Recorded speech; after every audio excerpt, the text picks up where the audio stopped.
కామారెడ్డి చిన్నారుల ఘటనలో షాకింగ్ విషయాలు వెలుగులోకి వచ్చాయి. అదృశ్యమైన ముగ్గురు చిన్నారుల మృతదేహాలు పెద్ద చెరువులో లభ్యమయ్యాయి. అయితే ఈ ముగ్గురు కూతుళ్లను కన్నతండ్రి ఇస్మాయిల్ హత్య చేశాడని పోలీసుల విచారణలో తేలింది. ఇస్మాయిల్కు అప్పుల బాధ, కుటుంబ పోషణ భారం కావడంతో తన పిల్లలను పెద్ద చెరువులో తోసి హత్య చేశాడు.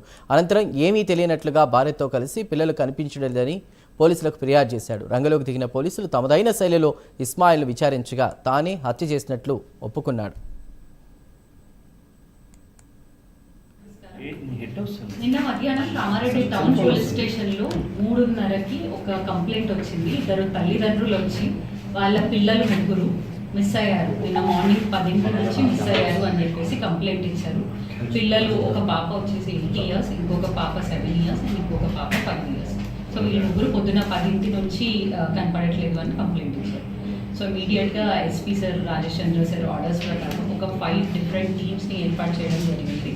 అండ్ ఆ ఆర్బీ నగర్ చుట్టుపక్కల ఏరియాస్ అన్నీ ఎంక్వైరీ చేయడం జరిగింది. అండ్ డిఫరెంట్ వాట్సాప్ గ్రూప్స్లో కూడా ఆ పిల్లల ఫొటోస్ అవి సర్క్యులేట్ చేసాం, సో అది దొరుకుతారని.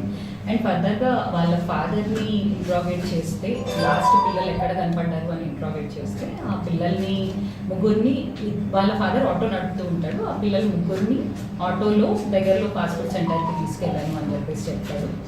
దాని తర్వాత గిరాకీ దొరికింది అని చెప్పేసి ఆ పిల్లల్ని ఇంటి దగ్గరలో ఒక ప్రాంతంలో వదిలేశాను, ఇంటికి వెళ్ళమన్నాను అని చెప్తాడు. సో ఎక్కడ వదిలేశావు అని చెప్పేసి అతన్ని ఇంట్రాగేట్ చేస్తే అతను డిఫరెంట్ ఏరియాస్ చెప్తూ మిస్లీడ్ చేస్తాడు. ఆ ఏరియాస్లో సీసీటీవీస్ చూస్తే అక్కడ అతను లేడు అని చెప్పేసి తెలుస్తుంది.